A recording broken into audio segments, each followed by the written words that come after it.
Slough in Berkshire. Hi, good afternoon, Sangeeta.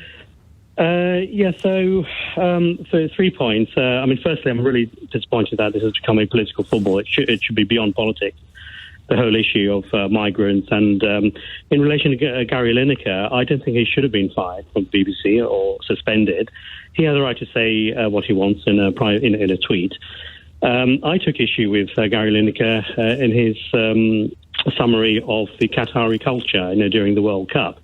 I thought there were some elements of anti-Muslim bias, but I did not say, oh, how dare the BBC air this, or he should be taken off. No, he has the right to say, and we have the right to respond, and I did respond in kind. I made a 1-hour video, responding to his points. Could I stop you there? Because I'm not convinced that your charge that statement made by Gary Lineker, that of course would have been signed off by the top brass of the BBC just ahead of the Qatar World Cup, was necessarily anti-Muslim. I saw that statement at the time, and what I would agree with is that many viewers would have seen that as a political comment on Qatari politics and law, and therefore a breach of the BBC's guidelines. Yes, but even then, it may have been a breach, but from my perspective, he has the right to say what he feels, and we have the right to respond. This is what happens in the But where does he have the right to say that? Because, this is the very interesting thing about this whole subject, and why I think so many people have been calling in, and why so many people are talking about it, because, Hassan, it's really complicated. If we look at what you're talking about, first of all, which is that very charged monologue he did before the World Cup, criticising the human rights record in Qatar, that was done on licence fee payers' money and time, and on a programme funded by the licence fee, right? That was BBC airtime.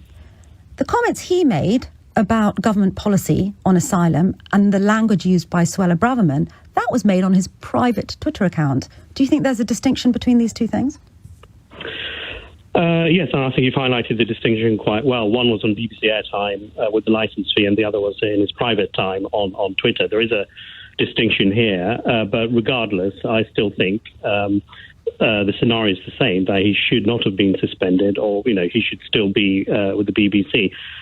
How I would respond to Gary Lineker on the Germany 1930s analogy is it's a wrong analogy to link it with the current British government. He should have been linking it with the human traffickers who treat these migrants as subhumans and kill them in some cases. So I think this is where there should have been more political unity. This should not have disintegrated into left versus right. And I'm from the right side of the spectrum, as you know. But I think there can be political consensus on this, on two main objectives. One being dismantling the criminal gangs, and number two is continuing to ensure Britain supports refugees whose lives are at risk. And my final point in this is when I hear critics of the government talk about this, they very rarely talk about the criminal gangs, because that's where the focus should be. Starmer did actually start talking about it when, in answer to a question by an Iranian 11-year-old boy, Arvin, who came across on a boat. And he did finally admit that, yes, something should be done about the criminal gangs. I think the difference between Starmer and Sunak, Starmer is starting to talk about it. Sunak is actually doing something about it. Hassan, my question to listeners this hour is, what's the solution to the row between Gary Lineker and what appears to be the top brass of the BBC, neither of whom seem to be backing down?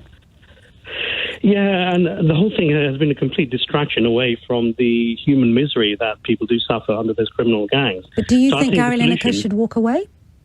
No, not at all. I think it should be water under the bridge. He said what he said.